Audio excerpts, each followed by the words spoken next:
Hey everyone, Rob, Sigma 3 Survival School, and welcome back to the Survival Trappers Bible series. And today we're going to cover some T-bar snares. And snares are one of my favorite go-to types of traps. They're better than deadfalls if you have wire and the right types of materials around.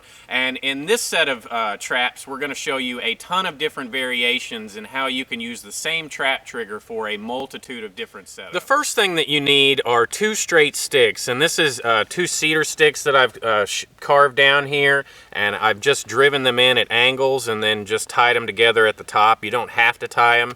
It's not 100% necessary, but it does make the trap a little bit more stable. Second thing that you need is a third stake that is slightly shorter than the other two. It doesn't really matter the length, just as long as they're secure in the ground. And then you're also going to need a trigger stick or a bait stick that is about the length of from here to here, and you can carve that after you place these two pieces in. And then once you get that, then all you need is four little sticks, and then you just split those at the end with your knife, and you're going to put your snare loop in there. The last thing that you need is a toggle, and this is about the length of my pinky or a little bit longer, and it is about the same thickness. And then you're going to make a notch to tie your loop on one side, and then the bottom side is flat, and then you've got your snare loop here, of course, and this is done with a poacher's snare loop.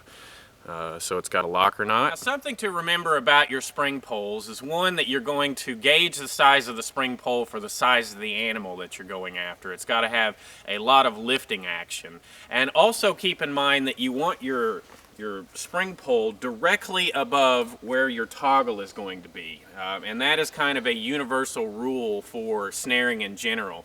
You always want your spring pole directly above where the trap trigger is going to be. Alright, so in order to set this trap, all we've got to do is take our toggle piece here. We're going to wrap that on the underside of this. Then we're going to take our bait stick here and just prop it up against your peg stake here.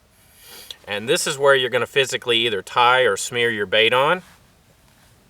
And one of the reasons that I like this trap so much is because it gets head snares. And this is an extraordinarily effective trap. I've caught tons and tons of game on these, and this is definitely something that you're going to want to pay attention to. It's very sensitive, easy to set up, and has a high success rate. So hook your snare loop into your split sticks here, just barely placing those in.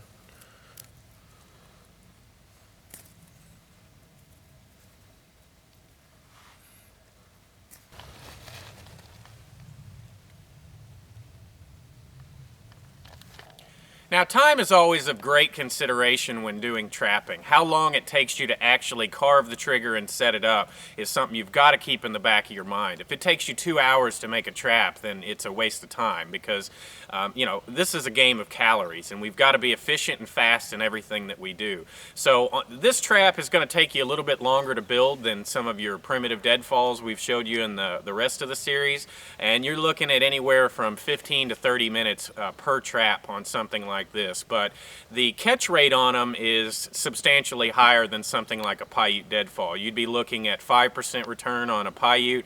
You might be looking at anywhere from a 7 to 10% return on a trap like this. One of the great things about this trap trigger is that it is really good at getting head snares because of the way it's set up.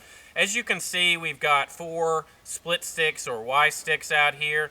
And essentially what that does is it raises the snare up to where they don't get their legs into it.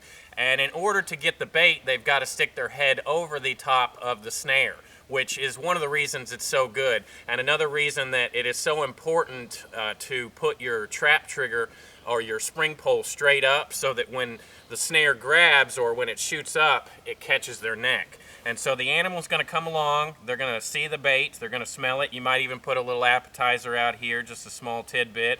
They're going to put their head over the top of the snare, they're going to push the trap trigger, and then it's going to lift them up off the ground. All right, so you want to make sure that you physically tie your bait on or make it difficult to get. This is a very sensitive trap trigger, but things like mice and finicky animals might be able to get it off if you don't. So the animal's going to come along here, they're going to stick their head over the snare.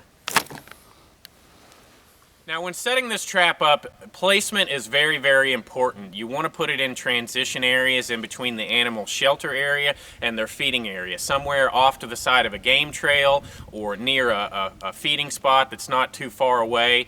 And you know, one of the things that they always taught us in security training is that you always get hit in transition when you're moving from point A to point B and you're in a less prepared area. So it's the same mindset with trapping. You want to try to get the animal when they're out of their house and they're in an area that they don't know as well, and try to get them from point A to point B. So another variation of this trap style is one where we don't use the stakes that are driven in at an angle. We just take stakes with a branch off to one side, and then we're going to have a crossbar here, same peg stake out here. All right, so all we do is take our crossbar, jam it underneath, put our toggle with the rope across the front, and we take our bait stick,